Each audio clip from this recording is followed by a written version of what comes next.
Bienvenue à tous. Nous nous trouvons actuellement dans la galerie de l'artiste, peintre et sculpteur béninois Charlie d'Almeida qui a accepté nous recevoir. Il va pour notre plus grand plaisir nous faire découvrir son univers. Et il est juste à côté de moi. Charlie d'Almeida, vous allez bien? C'est un plaisir de vous recevoir. Plaisir partagé.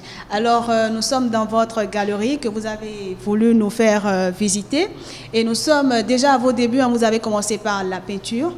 Et là, nous nous trouvons devant l'un de vos tableaux que vous allez nous présenter. Merci. C'est bien, vous avez bien souligné que j'ai commencé par la peinture.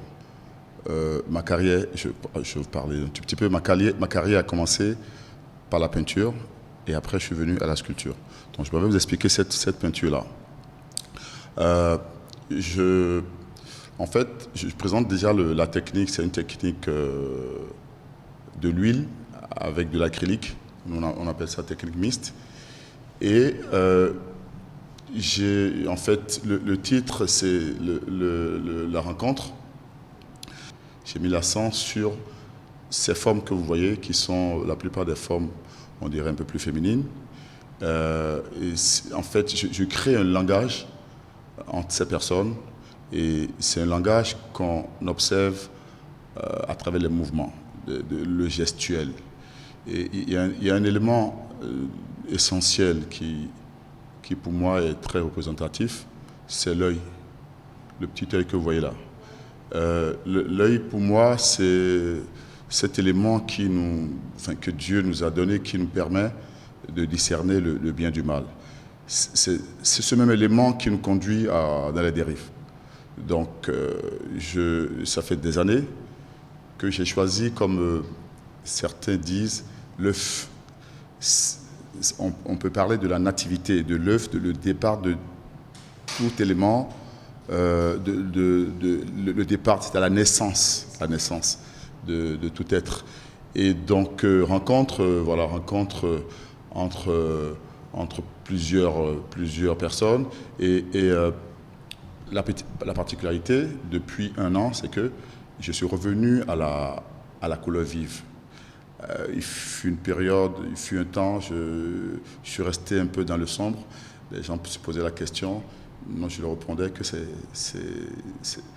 le tempérament, c'est la vie que traverse l'artiste qui l'exprime.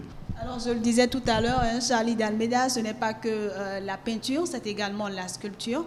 Et là, vous travaillez actuellement sur une collection. Est-ce que vous pouvez déjà nous dire de quelle collection il s'agit? Et ensuite, on va passer à la présentation. Alors, c'est des sculptures métalliques. Tout est métallique. Comme vous le voyez, du socle jusqu'au sommet. Je les ai nommées les stèles mémorielles. Les stèles mémorielles parce que j'ai pensé qu'il faut créer la mémoire de l'homme. Il faut la conserver. Et ça, en fait, ces boules-là, c'est comme des mémoires qui sont restées dedans. Et j'ai créé des spirales qui sont comme ce mot de transmission. Les spirales transmettent la mémoire. Et le sommet, en fait, c'est l'élément qui reçoit la mémoire. Donc, c'est une nouvelle collection et tout est métallique. Donc, voilà, c'est des stèles mémorielles. C'est un peu la collection, la nouvelle collection. Ma matière de prédilection aujourd'hui, c'est le métal. Alors, quand je parle du métal, vous savez, le métal est vaste. Là, c'est de l'acier. En bas, c'est des alliages. Les alliages, c'est des mélanges de plusieurs métaux. Et là, on est parti sur du fer à béton, ce qu'on appelle le fer à béton non-tort, qu'on essaie de torsader pour créer. Et là, vous voyez, c'est de l'allure. Un peu plus haut, c'est du cuivre. Donc, je travaille aujourd'hui tous les métaux. L'inspiration vient de toutes ces circonstances. Que ce soit des circonstances, je dirais, de joie ou de sentiments tristes. Vous savez, j'ai travaillé le bois. J'ai fait un mélange du bois et des métaux. Aujourd'hui, j'ai choisi spécialement le métal parce que je juge que le métal est une matière noble. Une matière, quand on la traite bien, elle peut vivre longtemps. Une matière qui a plein d'histoires, surtout dans notre culture africaine, notre culture béninoise. Voilà un peu.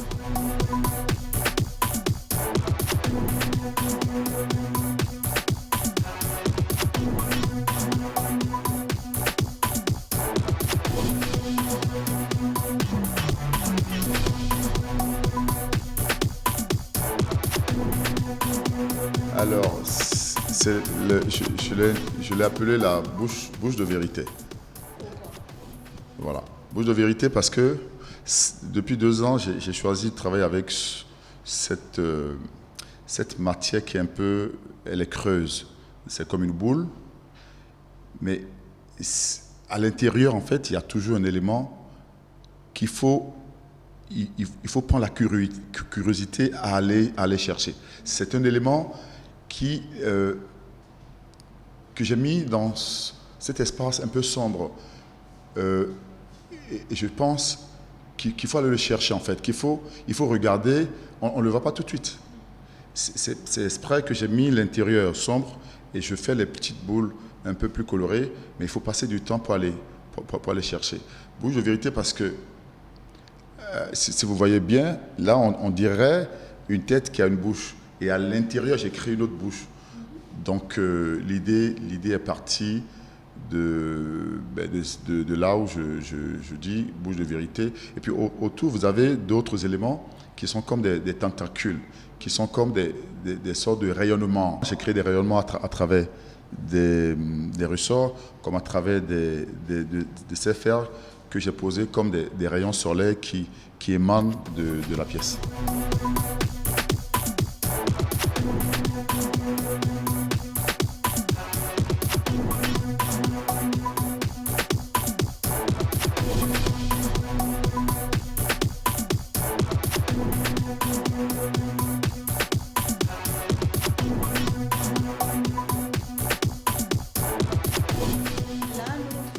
Actuellement devant une autre sculpture que vous appelez série de présence. Oui. Voilà, vous allez nous la présenter également. Ok, alors c'est une série de sculptures que j'ai commencé environ 4 ans. J'ai fait toute une série.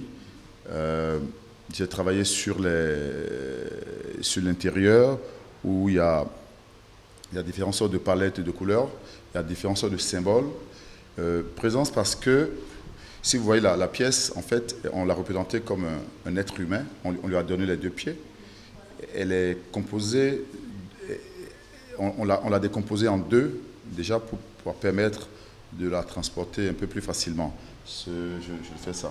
Voilà, elle est en 2 pièces. Elle est démontable. Et l'idée, c'est de créer cette présence humaine à travers une pièce que je jurais, une pièce inerte. Une pièce qui est debout, qui ne bouge pas, mais qui a une vie. Et la vie, la lecture de la vie qu'on peut faire, c'est à travers ces petits plateaux, ces petites boules que j'ai attachées avec des fils, symbole de l'alliance, symbole de renforcement des amitiés. Et là, c'est un peu comme deux aiguilles qui nous fait penser un peu à la boussole, qui permet à l'être humain de s'orienter dans son univers. Et pareil, et là par exemple, c'est des sortes de petits gants, c'est du métal, qui nous sert de résonance. Et pareil, la présence de ces boules nous rappelle que tout ce qui est bien dans la vie doit avoir une bonne résonance. Et ainsi de suite, on va jusqu'en bas, et où on retrouve les 2 pieds. Les 2 pieds qui stabilisent en fait le personnage. Mais c'est un personnage un peu plus, je dirais, abstrait. C'est pour ça qu'on ne voit pas des bras, on voit que le pied. Voilà. Actuellement, tout autant dans vos toiles que dans vos sculptures, on peut admirer une abstraction totale.